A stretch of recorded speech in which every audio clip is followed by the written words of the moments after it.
आज हम लोग हाई स्कूल के फिजिक्स के तीसरे चैप्टर के बारे में पढ़ेंगे।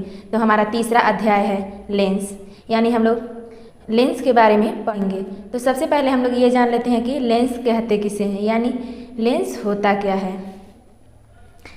ऐसा पारदर्शी माध्यम जैसे कांच, पारदर्शी का मतलब जिसमें दोनों तरफ यानी आर और पार दोनों तरफ दिखाई दे।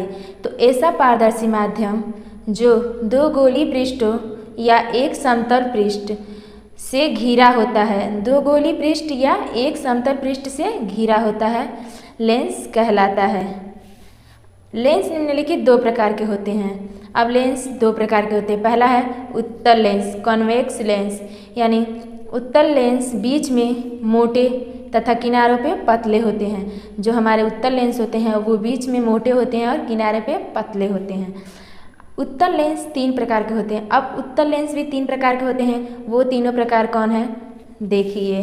पहला है उभयोत्तल अथवा द्विउत्तल लेंस, वह लेंस जिसके दोनों पृष्ठ उत्तल हो, यानी एक ऐसा लेंस जिसमें दोनों पृष्ठ उत्तल हो, उभयोत्तल अथवा द्विउत्तल लेंस कहलाता है।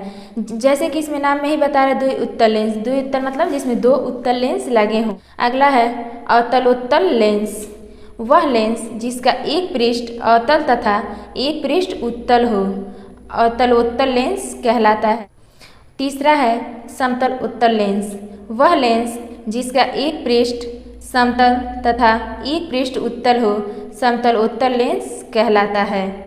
जैसे कि आप लोग फिगर में देख सकते हैं, ये उभयोत्तल लेंस है। इसमें इस साइड से और इस साइड से दोनों तरफ से उत्तल लेंस लगा है। ये अवतलोत्तल लेंस है, यानी एक तरफ से इसमें उत्तल लेंस लगा है और एक तरफ से इसमें अवतल लेंस लगा है। और अगला है हमारा समतल उत्तल लेंस, यानी एक हमारा जो पृष्ठ होगा समतल होगा और एक होगा उत्तल। अब दूसरा है अवतल लेंस, यानी अवतल लेंस क्या होता है हम उसके बारे में जानेंगे। तो देखिए, अवतल लेंस बीच में पतले तथा किनारों पर मोटे होते हैं। अवतल लेंस बीच में पतले होते हैं और किनारों पे मोटे होते हैं। ये भी तीन प्रकार के होते हैं। उत्तल लेंस की तरह अवतल लेंस भी तीन प्रकार के होते हैं। पहला है उभयावतल या द्विअवतल लेंस, यानी वह लेंस जिसके दोनों पृष्ठ अवतल हो, उभयावतल अथवा द्विअवतल लेंस कहलाता है, यानी उस लेंस के दोनों पृष्ठ अवतल ही होंगे। हमारा अगला है उत्तलावतल लेंस, वह लेंस जिसका एक पृष्ठ उत्तल तथा दूसरा पृष्ठ अवतल हो, उत्तलावतल लेंस कहलाता है। तीसरा है समतलावतल लेंस, यानी वह लेंस जिसका एक पृष्ठ समतल तथा एक पृष्ठ अवतल हो, समतलावतल लेंस कहलाता है। फिगर में आप लोग देख सकते हैं, पहला है उभयावतल लेंस, यानी इसमें दोनों तरफ से अवतल लेंस लगा। ये हमारा अगला है उत्तलावतल लेंस, यानी एक तरफ से उत्तल लेंस है एक तरफ से अवतल लेंस है। और ये हमारा है समतलावतल लेंस, यानी ये हमारा समतल पृष्ठ है और इसमें एक अवतल का है, तो ये समतलावतल लेंस है। अगला है लेंस से संबंधित कुछ परिभाषाएं, डिफिनीशंस रिलेटेड टू लेंसेस, यानी लेंस से संबंधित कुछ परिभाषाएं हैं। देखते हैं वो परिभाषाएं क्या है। तो ये हमारा फिगर है पहला, ये हमारा उत्तल लेंस है, ये हमारा एक बिंदु है और ये हमारा मुख्य अक्ष है। मुख्य अक्ष एक काल्पनिक रेखा होती है, तो यक्स डैश और यक्स हमारा मुख्य अक्ष है। और ये हमारा पहला प्रथम पृष्ठ है, ये हमारा द्वितीय पृष्ठ है। हम लोग जानते हैं कि लेंस में दो पृष्ठ ही होते हैं। अब ये हमारी किरण आ रही है, ये आपतित किरण है, और ये जो लेंस से होके बाहर निकलेगी ये निर्गत किरण है। ये सी लेंस का द्वारक है, ये प्रकाशिक केंद्र है। तो देखिए, सबसे पहले हम लोग ये जानते हैं प्रकाशिक केंद्र होता क्या है।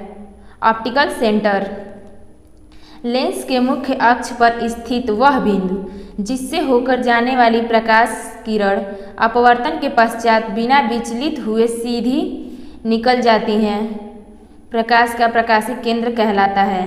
इसे कैपिटल सी से प्रदर्शित करते हैं।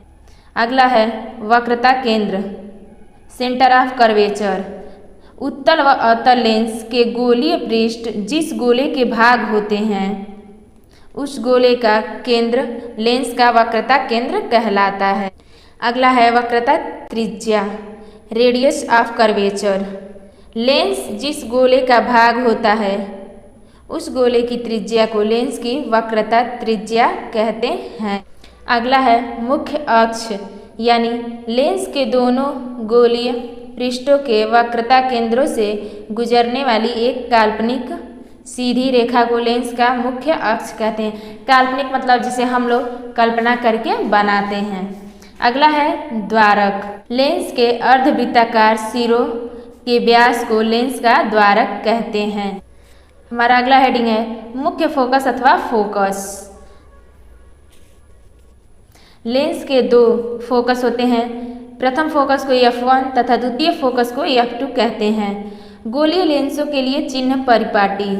देखिए, लेंसों द्वारा प्रकाश के अपवर्तन में लेंस से वस्तु की दूरी, प्रतिबिंब की दूरी, फोकस दूरी आदि को व्यक्त करने के लिए एक निश्चित निर्देशांक ज्यामिति की चिन्ह परिपाटी का प्रयोग किया जाता है, जो निम्नलिखित है।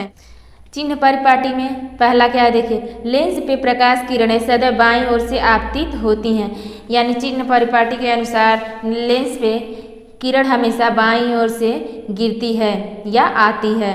दूसरा है सभी दूरियां लेंस के प्रकाशिक केंद्र से मुख्य अक्ष के समांतर नापी जाती हैं, यानी लेंस का जो प्रकाशिक केंद्र है उससे मुख्य अक्ष के समांतर यानी समान दूरी पर नापी जाती हैं। तीसरा है लेंस के प्रकाशिक केंद्र के दाईं ओर अर्थात आपतित किरणों की दिशा में मापी गई दूरी धनात्मक होती है, यानी लेंस के दाईं ओर आपतित किरण की दिशा में नापी गई दूरी धनात्मक होती है। चौथा है लेंस के प्रकाशिक केंद्र के बाईं ओर अर्थात आपतित किरणों की विपरीत दिशा में नापी गई दूरी ऋणात्मक होती है, यानी जिस तरफ से आपतित किरण आती है उधर की दूरी धनात्मक लेते हैं और उसके विपरीत दिशा में यानी जो उसके विपरीत उल्टी दिशा है उसमें हम दूरी ऋणात्मक लेते हैं। पांचवा है वस्तु एवं प्रतिबिंब की लंबाई मुख्य अक्ष के ऊपर धनात्मक और नीचे की ओर ऋणात्मक ली जाती है, चाहे वस्तु हो या प्रतिबिंब हो, उन दोनों की लंबाई मुख्य अक्ष के ऊपर धनात्मक ली जाएगी और उसके नीचे ऋणात्मक ली जाएगी। जैसा कि आप लोग फिगर में देख सकते हैं, ये उत्तल लेंस के लिए चिन्ह परिपाटी है। ये हमारा उत्तल लेंस है, ये हमारा सेंटर है C, ये हमारी एक काल्पनिक रेखा है। तो यहाँ पे एक वस्तु रखी गई है AB, वस्तु की बाईं ओर रखी गई है और यहाँ से आपतित किरण की दिशा है। ये ऊपर की ओर लंबाई धनात्मक है। ये प्रकाशिक केंद्र से दाईं ओर की दूरी, ये प्रकाशिक केंद्र से दाईं ओर की दूरी भी धनात्मक है। अब ये देखिए हमारा B डैश और A डैश का प्रतिबिंब, जो वस्तु यहाँ रखी गई उसका प्रतिबिंब यहाँ पे बन रहा है। तो नीचे की ओर की लंबाई ऋणात्मक यानी प्रतिबिंब की लंबाई हम लोग ऋणात्मक लेंगे और ये हमारी प्रकाशिक केंद्र के बाईं ओर की दूरी ऋणात्मक। ये उत्तल दर्पण के लिए चिन्ह परिपाटी है। अब अगला है लेंसों के लिए U, V तथा F में संबंध, यानी relation between U, V and F for lenses. माना लेंस के प्रकाशिक केंद्र से वस्तु की दूरी U है, लेंस के प्रकाशिक केंद्र से प्रतिबिंब की दूरी V है, लेंस की फोकस दूरी F है, तब 1/V माइनस 1/U बराबर 1/F। U, V तथा F में यह संबंध लेंस सूत्र कहलाता है।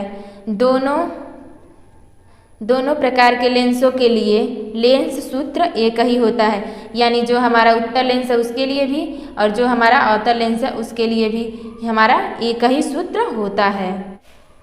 हमारा अगला टॉपिक है रेखीय आवर्धन, लाइनर मैग्निफिकेशन। लेंस के मुख्य अक्ष के लंबवत नापी गई प्रतिबिंब की लंबाई तथा वस्तु की लंबाई के अनुपात को रेखीय आवर्धन कहते हैं, यानी हम कह सकते हैं कि प्रतिबिंब की लंबाई और वस्तु की लंबाई के अनुपात को रेखीय आवर्धन कहते हैं। इसे यम से प्रदर्शित करते हैं। यदि वस्तु की लंबाई h, प्रतिबिंब की लंबाई h डैश, लेंस से वस्तु की दूरी u तथा लेंस से प्रतिबिंब की दूरी v हो, तब रेखीय आवर्धन के लिए हमारा सूत्र क्या होगा? रेखीय आवर्धन यम बराबर प्रतिबिंब की लंबाई h डैश बट्टे वस्तु की लंबाई h। बराबर लेंस से प्रतिबिंब की दूरी भी बट्टे लेंस से वस्तु की दूरी u, यानी हमारा जो सूत्र बनेगा m बराबर v/u। अगला है हमारा लेंस की क्षमता यानी power of a lens. Lens द्वारा प्रकाश किरणों को अभिसरित यानी एकत्रित व अपसरित यानी फैलाने अपसरित करने की सामर्थ्य यानी सामर्थ्य का मतलब होता है शक्ति, सामर्थ्य को लेंस की क्षमता कहते हैं। यानी लेंस द्वारा जो प्रकाश को एक जगह इकट्ठा किया जाता है या फैलाया जाता है उसे लेंस की क्षमता कहते हैं। यदि लेंस की फोकस दूरी f के प्रतिलोम यह लेंस के फोकस दूरी f के प्रतिलोम यानी उल्टे, प्रतिलोम का मतलब होता है उल्टा, प्रतिलोम के बराबर होती है जबकि फोकस दूरी मीटर में नापी गई हो, अर्थात लेंस की क्षमता P यानी लेंस की क्षमता P यानी पावर से हम लोग P से प्रदर्शित करते हैं। तो जब अगर हम लोग लेंस की क्षमता को मीटर में ज्ञात करेंगे तो 1/f यानी मीटर में रहेगा। अगर इसको हम लोग सेंटीमीटर में ज्ञात करेंगे तब हमारा सूत्र P बराबर 100/f सेंटीमीटर में हो जाएगा। लेंस की क्षमता का मात्रक डायोप्टर होता है। अगला हेडिंग है हम लोग का लेंस की संयोजन क्षमता, power of a combination of lenses, यानी लेंस की संयोजन क्षमता क्या होती है इसके बारे में। यदि अनेक लेंसों को मिलाकर रखा जाता है तो संपर्क में रखे गए लेंसों की कुल क्षमता P उन लेंसों के पृथक पृथक यानी अलग अलग क्षमताओं का बीजगणितीय योग होता है। यानी कहने का मतलब यह है कि यदि एक जगह पे कई सारे लेंस रखे गए हैं और उन सब की क्षमता अलग अलग है, सब लेंसों की जब हमें क्षमता निकालनी होगी तो जो हमारा लेंस का पहला है वो P होगा यानी बीजगणितीय योग होगा, यानी उन लोगों का योग ही हमारा मेन यानी मुख्य क्षमता होगा। जैसे देखिए यदि P1, P2 और P3 क्षमताओं के लेंस को परस्पर संपर्क में रखा जाए, यानी 3 लेंस है जिसका पहले लेंस की क्षमता P1 है, दूसरे की P2 और तीसरे की P3 है, तो तीनों लेंसों की मिला के कुल क्षमता कितनी होगी उसके बारे में बता रहा है। तो उनकी कुल क्षमता को निम्न सूत्र द्वारा प्रदर्शित किया जा सकता है, यानी उसका टोटल क्षमता क्या होगा उसको हम लोग यानी P बराबर P1 + P2 + 3 ... यानी हम लोग का जो मेन क्षमता है P उसका मान निकालने के लिए हम लोग सारे लेंसों की क्षमताओं को जोड़ देंगे। अगला है लेंसों के उपयोग, यूजेज ऑफ लेंसेस, यानी लेंस का उपयोग क्या क्या है। लेंसों के उपयोग निम्न प्रकार के हैं। पहला है उत्तल लेंस का उपयोग घड़ी साज यानी घड़ी को सजाने में, घड़ी के छोटे पुर्जों को देखने के लिए, यानी जो घड़ी के अंदर छोटे छोटे भाग होते हैं उसे देखने के लिए किया जाता है। दूसरा है डॉक्टर आँख व कान के अंदर देखने के लिए उत्तल लेंस का उपयोग करता है, यानी जो डॉक्टर आँख और कान के डॉक्टर हैं तो जो देखते हैं लोग वो उत्तल लेंस होता है, जिस मशीन के द्वारा देखते हैं उसमें उत्तल लेंस लगा होता है। तीसरा है उत्तल लेंस का उपयोग विभिन्न प्रकाशिक यंत्रों जैसे दूरदर्शी, सूक्ष्मदर्शी, फोटोग्राफिक कैमरे आदि में किया जाता है, यानी दूर की वस्तु को देखने में भी, दूरदर्शी बनाने में भी उत्तल लेंस का प्रयोग किया जाता है। सूक्ष्मदर्शी यानी छोटे जीवों को देखने के लिए उसमें भी उत्तल लेंस का प्रयोग किया जाता है। फोटोग्राफिक कैमरे में यानी जिससे फोटो हम लोग खींचते उस कैमरे में भी उत्तल लेंस का प्रयोग होता है। चौथा है मानव नेत्र में उत्पन्न दृष्टि दोष, यानी मानव में जो दृष्टि दोष होता है उसके निवारण हेतु चश्मे में उचित फोकस दूरी के उत्तल एवं अवतल लेंसों का प्रयोग किया जाता है। यानी दृष्टि दोष के अनुसार कौन से व्यक्ति को कौन सा दोष है उसके अनुसार चश्मे में अवतल लेंस या उत्तल लेंस का प्रयोग किया जाता है। धन्यवाद।